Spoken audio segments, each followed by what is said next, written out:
سے آپ نے مزید یہ باتیں فرمائی.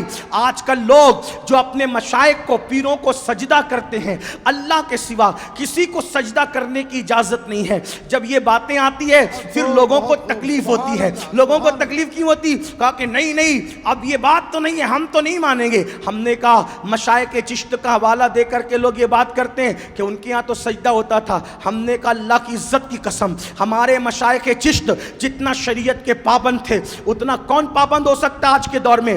وہاں زمین بوسی ہوتی تھی، سجدہ نہیں ہوتا تھا. اور زمین بوسی اور سجدے میں فرق ہے. ایک بات بتاؤں، ان کے بیٹے نے یہ بات فرمائی ہے. ان کے شہزادے دوسرے جانشین ان کے حضور مفتی اعظم ہمارے دادا مرشد کہتے ہیں سنگے درے جانا پر کرتا ہوں جبھی سائی، سجدہ نہ سمجھ نجدی سر دیتا ہوں نذرانہ. تو جبھی سائی کرنا، زمین بوسی کرنا الگ بات ہے، قدم بوسی کرنا الگ بات ہے، اور سجدہ کرنا الگ بات ہے.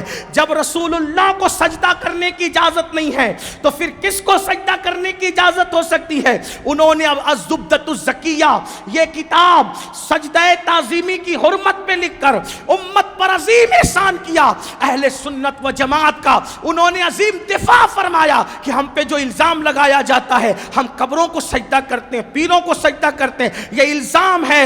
ہمارے یہاں اللہ کے سوا کسی کو سجدہ کرنے کی اجازت نہیں. واللہ جب ہم اپنے نبی کو سجدہ کرنا جائز نہیں سمجھتے، وہ کہتے پیشے نظر وہ نو بہار، سجدے کو دل ہے بے قرار، روکیے سر کو روکیے، ہاں یہی امتحان ہے. انہوں نے سجدہ کرنے کی اجازت نہیں دی. انہوں نے ماہ محرم کے موقع پہ جو لوگ ڈھول پیٹتے ہیں، ماہ محرم کے موقع پہ جو خرافات کرتے ہیں، عرس کے موقع پر جو گانجا، چرس، بھنگ یہ سب چیزیں کی جاتی ہے، اس پر انہوں نے روک لگائی. جو حرام ہے حرام ہے، جو حلال ہے حلال ہے.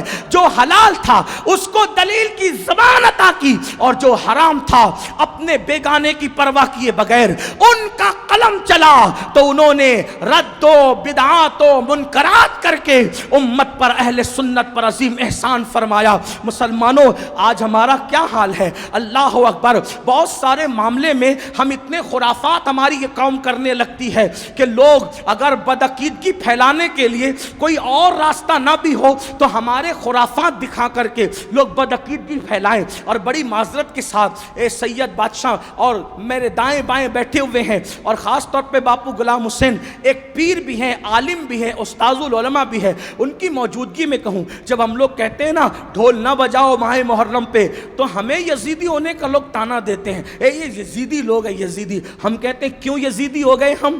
ہاں ہمارا حال تو یہ ہے کہ ہمیں ناسبی اور خارجی اہل بیت کا ذکر سن کے ہمیں رافضی کہیں، اور آپ کو ڈھول کے لیے منع کریں تو آپ ہمیں یزیدی کہیں. بہت اچھی بات ہے، آپ کے اپنے معاملات ہیں، مگر یاد رکھنا اللہ کی عدالت میں تمہیں بھی منہ دکھانا ہے اور ہمیں بھی کھڑے ہونا ہے. ہم حق بات کہہ جائیں گے. کیوں ڈھول بجاتے ہو محرم میں؟ کیوں ڈھول پیٹتے ہو محرم میں؟ کیوں چڑھاوے چڑھاتے ہو بتوں کی طرح معاملات کر کے؟ تو آپ کہیں گے محبت ہے محبت. ہم نے کہا کیوں محبت ہے؟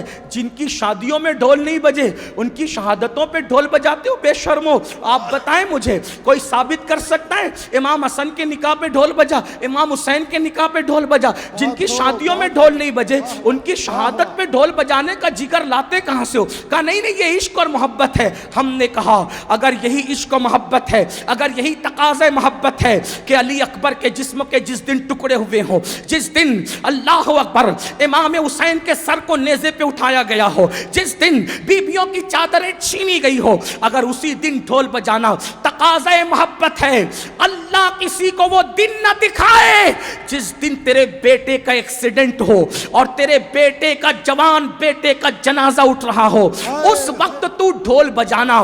پھر سمجھیں گے کہ تقاضۂ محبت کسے کہتے ہیں. تیرے جوان بیٹے کے لاشے پر تجھے ڈھول بجانے کی ہمت نہیں ہوتی، اور ہم شبیہ پیغمبر کے جگر کے ٹکڑے کیے گئے اس دن تم ڈھول بجا کر محبت کی علامت قرار دیتے ہو. شرم نہیں آتی؟